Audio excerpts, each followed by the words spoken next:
आंध्र प्रदेश में असानी तूफान को लेकर रेड अलर्ट जारी कर दिया गया है।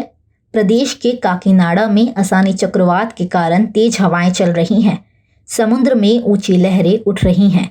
प्रदेश के विभिन्न हिस्सों में सुबह से ही बारिश हो रही है। आईएमडी के अनुसार गंभीर चक्रवात असानी बुधवार को पहले के मुकाबले थोड़ा कमजोर पड़ा और यह उत्तरी तटीय आंध्र प्रदेश की ओर बढ़ गया है। इस बीच राज्य के श्रीकाकुलम के सन्नपाली सी हार्बर में एक सोने के रंग का रथ पाया गया है। जानकारी के मुताबिक मंगलवार शाम को यहां सोने के रंग की परत चढ़ा एक खूबसूरत रथ समुद्र की लहरों में बहता हुआ दिखाई दिया। मीडिया रिपोर्ट के अनुसार इसे दूसरे देश से आया हुआ माना जा रहा है। इंटेलिजेंस और उच्च अधिकारियों को सूचित कर दिया गया है। उत्तर प्रदेश के रामपुर में समाजवादी पार्टी नेता आजम खान की जौहर यूनिवर्सिटी पर प्रवर्तन निदेशालय का छापा पड़ा है। ईडी की टीम जांच के लिए लखनऊ से रामपुर में जौहर यूनिवर्सिटी के कैंपस में पहुंची है। प्रवर्तन निदेशालय की टीम तहसीलदार प्रमोद कुमार के साथ आजम खान की यूनिवर्सिटी गई है। साथ ही राजस्व टीम भी है। जानकारी है कि राजस्व टीम 250 बीघा शत्रु संपत्ति के मामले की जांच करने पहुंची है। मौके पर लखनऊ की ईडी टीम और स्थानीय राजस्व के अधिकारी मौजूद हैं। बता दें कि ईडी ने आजम खान और उनसे जुड़े अन्य मामलों की रिपोर्ट जिलाधिकारी से मांगी थी। अब आज ईडी की टीम और रामपुर राजस्व विभाग के अधिकारी दोनों मिलकर यूनिवर्सिटी के शत्रु संपत्ति की जांच कर रहे हैं। राजधानी दिल्ली में डायरेक्टरेट ऑफ रेवेन्यू इंटेलिजेंस को बड़ी कामयाबी मिली है। डीआरआई ने दिल्ली से 434 करोड़ रुपए की हेरोइन बरामद की है। बताया गया है करीब 62 किलोग्राम हेरोइन बरामद की गई है। इस पूरी खेप को एक एयर कार्गो से पकड़ा गया। इस एयर कार्गो मॉड्यूल से अब तक की सबसे बड़ी ड्रग्स की बरामदगी है।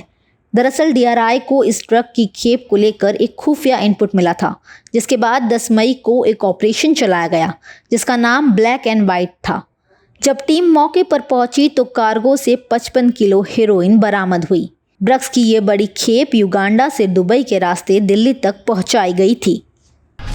अमरावती से सांसद नवनीत राणा ने अपने पति रवि राणा के साथ प्रेस कॉन्फ्रेंस में महाराष्ट्र के मुख्यमंत्री उद्धव ठाकरे पर हमला बोला है। नवनीत राणा ने सीएम उद्धव ठाकरे को चुनौती देते हुए कहा, उद्धव ठाकरे जी, आपको जहां से चुनाव लड़ना है बता दीजिए, मैं भी वहीं से चुनाव लड़ूंगी। नवनीत राणा ने आगे कहा, मैं और रवि राणा जी 14 मई को शनिवार के दिन सुबह 9 बजे दिल्ली के कैनॉट प्लेस स्थित प्राचीन हनुमान मंदिर में महाआरती करेंगे ताकि महाराष्ट्र में जो उद्धव सरकार के चलते संकट है वो दूर हो जाए। नवनीत राणा यहाँ चुप नहीं हुई। उन्होंने सीएम उद्धव ठाकरे पर हमला जारी रखते हुए कहा, जिन महान नेताओं ने स्वतंत्रता संग्राम में भाग लिया था उनके खिलाफ अंग्रेजों ने राष्ट्रद्रोह की धारा लगाई थी। संसद में राष्ट्रद्रोह कानून पर अगर बदलाव के लिए बिल लाया जाता है तो मैं उसका समर्थन करूंगी।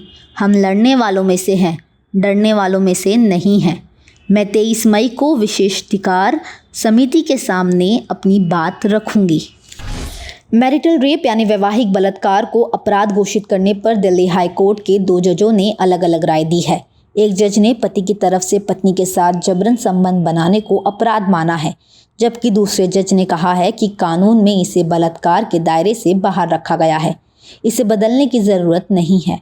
दोनों जज इस बात पर सहमत थे कि इस मामले पर सुप्रीम कोर्ट में सुनवाई होनी चाहिए। दिल्ली हाई कोर्ट में 2015 से लंबित मुकदमे में आईपीसी की धारा 375 के उपवाद 2 को अमान्य घोषित करने की मांग की गई थी। बलात्कार की परिभाषा तय करने वाली धारा 375 के उपवाद 2 में कहा गया है कि अगर पत्नी की उम्र 15 साल से अधिक है तो पति का उससे जबरन संबंध बनाना बलात्कार नहीं है। इस प्रावधान को कई फाउंडेशन ने चुनौती दी थी। उनका कहना था कि पत्नी की मर्जी के खिलाफ अगर पति जबरन शारीरिक संबंध बनाता है तो उसे रेप माना जाना चाहिए।